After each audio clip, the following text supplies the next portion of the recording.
If you weren't already familiar with the British Rose Annabelle Wallis, then you soon will be.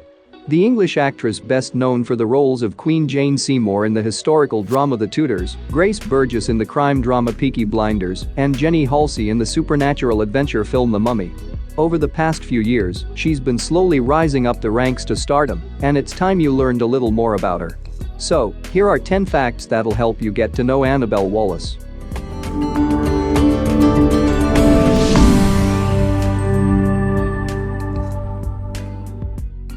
She is fluent in 4 languages. Wallis may have been born in England, but she was raised on a Portuguese farm outside of Lisbon. When talking about the worldly experience she had growing up, Wallis says, "I was learning another language and seeing the world so differently from how I would have if I stayed in England." Thanks to this out-of-the-ordinary upbringing, Wallis can now speak 4 languages: Portuguese, Spanish, French and English. She told GQ that her schooling was key to learning these international dialects. "I had 42 different nationalities in my school year, so you adapt your voice." As an actress, this experience has been invaluable for her roles. She wanted to be an anthropologist. In her early teenage years, Wallis said that she dreamed of starting her own nature reserve. In 2014, she told Interview magazine, "I wanted to be an anthropologist and travel. I had gone all through South America and Africa. I had done conservation in Botswana for a bit. I was very much into those sorts of things as well as acting. It was going to be a job where I'd be out in the world." Acting is in her blood. Wallis is the maternal niece of Richard Harris, an Irish actor most famously known for his role as Albus Dumbledore in the first 2 Harry Potter films. She also has a first cousin named Jared Harris, who has acted in big screen films like The Curious Case of Benjamin Button and Sherlock Holmes: A Game of Shadows. On top of that, her brother makes a living in the movie industry working for Familia production company. Early career. Wallis wanted to devote her life to acting when she was a little girl, and she appeared in several short films in Portugal. In the early 2000s, she moved to London and entered an acting school. At the same time, she began to appear in small projects so that she could save her time. In 2005, she made her debut when appeared in the Bollywood film Dil Jo Bhi Kahe as Sophie, and on television in an episode of Jericho called The Killing of Johnny Swan.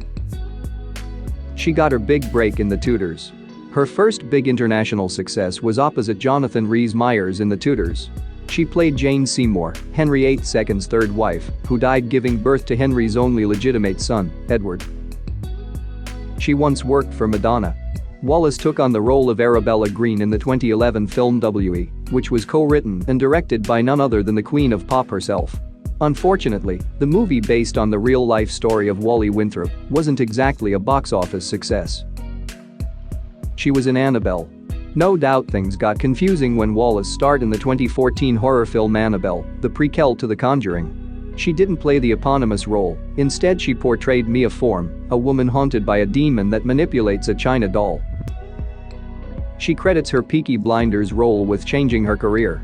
Wallis could easily have been typecast, forced to play a succession of pretty posh girls. But she credits Peaky Blinders creator Stephen Knight with giving her a little more to work with. She told FT, "Playing Grace changed everything for me. I was believable in a strong female alpha role." In an interview with Town and Country, she further touched on this, explaining, "That was a caliber of work I hadn't been able to do previously. It takes a while to prove your place and be in the company of greats, and this was the first time I was seen as good enough even to audition for these amazing people." She's got some very stylish friends. One of Wallis's closest friends is fashion designer Georgia Hardinga, and she's worn her pal's designs for photo calls and red carpet appearances many times. Wallis is also amused to designer Christopher Kane, and she's attended many Fashion Week shows across Europe. In 2015, she attended the Met Ball as a guest of Dolce & Gabbana. Jared Leto is one of her best mates. Annabelle Wallis and Jared Leto hang out at award shows, tweet at each other, and even attended Coachella together. She previously told Elle that Leto also gave her some very good career advice. He once told me, "Annabelle, film is forever. What you leave behind stays forever. I think about that all the time. I've done enough terrible things that will be around forever. If I get a voice, I need to make sure I use my brain, my words, my intellect, and my worldview in a way I'm proud of."